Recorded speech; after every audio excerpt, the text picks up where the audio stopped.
सबसे पहले भुल्लर साहब के साथ पास ही चलते हैं और जानते हैं कि पंजाब में इस वक्त क्या चल रहा है। भुल्लर साहब, इस बार पंजाब में क्या चल रहा है? देखिए, आप जैसे शुरुआत में बोला कि 2019 में पूरे इंडिया में मोदी वेव थी और पंजाब में नहीं थी। 2019 छोड़ो, आप 2014 चलो, जहाँ 4 एमपी थे आम आदमी पार्टी के।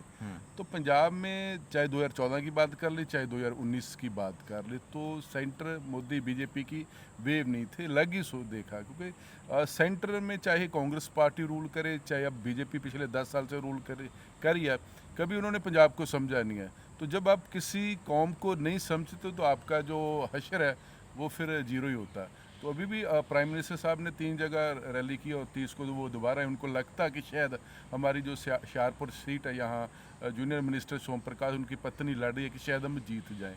और दूसरी बात है कि जैसे आपने बोला कि बीजेपी का कांग्रेसीकरण हो गया ना, तो पंजाब में एक हम कहते कांग्रेसीकरण हुआ है।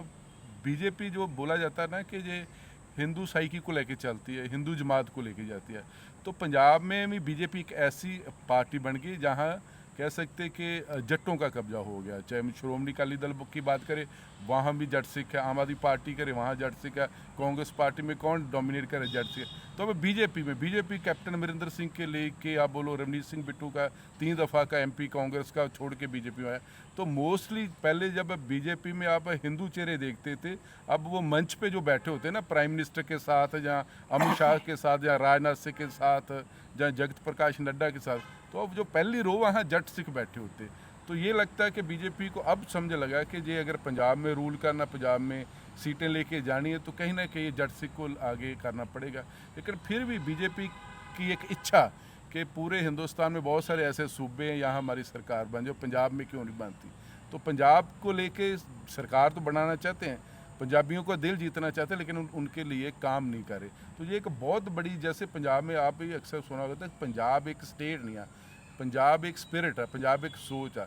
जब तक उस सोच को बीजेपी नहीं समझ पाएगी, तब तक वहाँ उनके पैर लगने बहुत मुश्किल है। और दूसरी दफ़ा अभी जब 4 जून को रिजल्ट आएंगे, चाहे इनकी 1 आए चाहे 2 आए, तो ये कहेंगे कि हमारा जी वोट परसेंट पहले से ज़्यादा बढ़ा। वो स्वाभाविक है, वो बड़ी बात नहीं है, क्योंकि आप पहले 3 सीटों पे लड़ते थे, तो 3 सीटों पे आपके 6 से 7% आ रहा है, अभी आपने 10 प्लस कर देनी है। तो वो एवरेज अगर आपका 12-13% आ जाए, तो ये बीजेपी के लिए कोई बड़ी बात नहीं है, क्योंकि बीजेपी ने कभी पंजाब के लिए उतने काम किए नहीं जितने करने चाहिए। अब अमृतसर की बात कर लो, जैसे आपने 2019 की बात की, 2014 में कौन आया इनका नंबर 2, अरुण जेटली, 1.5 लाख से हारा। उसके बाद हारने के बाद वो कभी अमृतसर नहीं गया। फिर उन्होंने 2019 में एक्सपेरिमेंट किया, फिर कौन, हरदीपुरी, हार के चले गए, सेंटर में वजीर बन गए, फिर शक्ल नहीं दिखाई पाए।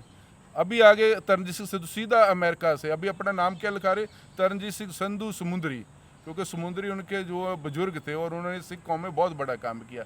हारने के बाद बीजेपी के लोग कभी यहाँ टिके नहीं, और इसलिए ये कारण है कि बीजेपी को लोग लाइक नहीं। और दूसरा, अब तो किसानों का मसला, फिर आप पंजाब आ रहे हो, तो पंजाब और हरियाणा में आ रहे हो, तो आपको गांव वाले कह रहे हैं कि आपने तो 144 लगाई थी, हमने 288 लगा दिया। तो ये बीजेपी के लिए उनके लिए बदकिस्मती कह लो, जब पंजाब और हरियाणा के लिए करो। इसीलिए जब तक स्टेट और सेंटर का तालमेल नहीं है, तो वो लोगों को लगता है कि निराशा। और बीजेपी ने सेंटर, जब से भगवंत मान की सरकार है, वो बार बार कह रहे कि हमारा रूरल डेवलपमेंट फंड, हमारा नेशनल रूरल हेल्थ मिशन के फंड, और भी इतने ज़्यादा हमारे पैसे ग्रांट रोक रखी है। वो भी एक लोगों की एक साइकी में है कि बीजेपी शायद पंजाब विरोधी पार्टी है।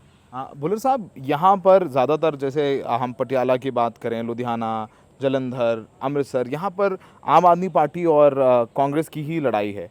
आम आदमी पार्टी के खिलाफ थोड़ी सी एंटी इनकम्बेंसी हम देखते हैं कि स्टेट में वो रूल कर रहे हैं, तो वो एंटी इनकम्बेंसी देखते हैं। क्या इन ज़्यादा सीटों में कांग्रेस को एज नज़र आता है? क्योंकि कांग्रेस के पास भी 8 सीटें हैं यहाँ पर, और जिस तरीके से उनका पूरे देश भर में हश्र हुआ था 2019 में, उनको इस बार काफ़ी उम्मीद है। इसीलिए आज राहुल गांधी भी यहाँ पर हैं, प्रियंका गांधी भी आके गई, पूरी ताकत कांग्रेस ने भी लगाई हुई है।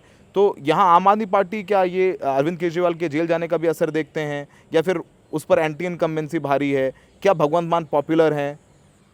देखिए, अब 2019 की बात ना, महाराष्ट्र से लेके पंजाब तक अगर भी कांग्रेस पार्टी को सीट्स आई तो पंजाब में 2019 में 8 सीटें आई थी। एंटी इनकम्बेंसी है आम आदमी पार्टी को लेकर, क्योंकि होता ही है, आपके 25 महीने की सरकार होगी और जिस हिसाब से आम आदमी पार्टी ने लोगों की उम्मीदें इतनी आसमान तक पहुंचा दी कि हम ये कर देंगे वो कर दे, किया वो ही है जो पिछली पार्टियां करती रही है। कुछ उन्होंने नया नहीं किया। अगर बिजली फ्री किया वो पहले पंजाब में मिल रही थी, बस वो चीज़ लोगों के पास बिल जा रहे थे। वैसे पहले भी चरणजीत चन्नी की सरकार में, उससे पहले बादल सरकार दे रही थी, पहले 250 थी, फिर 300 होगी, फिर 3 रुपये यूनिट होगी ना।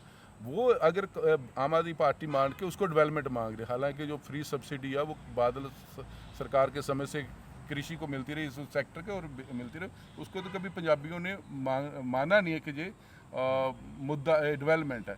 रही बात जो जहाँ कांग्रेस का एज है, तो कांग्रेस का एज कुछ ऐसी सीटें हैं, वो लगता है जैसे अमृतसर लग रहा है, गुरदासपुर लग रहा है, जलंधर लग रहा, संगरूर लग रहा, बठिंडा में है, तो यहाँ फाइट है सीधी। तो कुछ ऐसी सीट्स हैं जहाँ फाइट है आम आदमी पार्टी और उसमें कांग्रेस के बीच है। बीजेपी कहीं भी नहीं दिखती, अकाली दल बठिंडा के अलावा कहीं और नहीं दिखता कि वो फाइट में है। अब लोगों की एक चर्चा है कि अकाली दल चौथे पे रहेगा या श्रोमणी अकाली दल चौथे पे रहेगा मोस्टली सीटों पे। तो ये सबसे बड़ा, और कांग्रेस की है कि जैसे पूरे लीडर को कि आखिरी गेड़ है, फेस है, तो इंडिया लेवल के जितने भी पॉलिटिशियन ऑलमोस्ट फ्री हो गए हैं, तो वो अपनी ताकत जोड़ने की कोशिश कर रहे हैं। प्राइम मिनिस्टर साहब फिर आ रहे हैं, राहुल गांधी, प्रियंका गांधी, जो भी लोग आ रहे हैं ना, वो है क्योंकि उनको फ्री है। अभी पंजाब ही एक है जहाँ लगता है कि पंजाब में जितनी सीटें आ जाए उतनी बढ़िया एक्सपेरिमेंट हो रहा है। पंजाब के लोग इस बार एक और नया एक्सपेरिमेंट करने के लिए सोच रहे हैं। वो मैं बताऊंगा, उस पर हम लोग बात करें।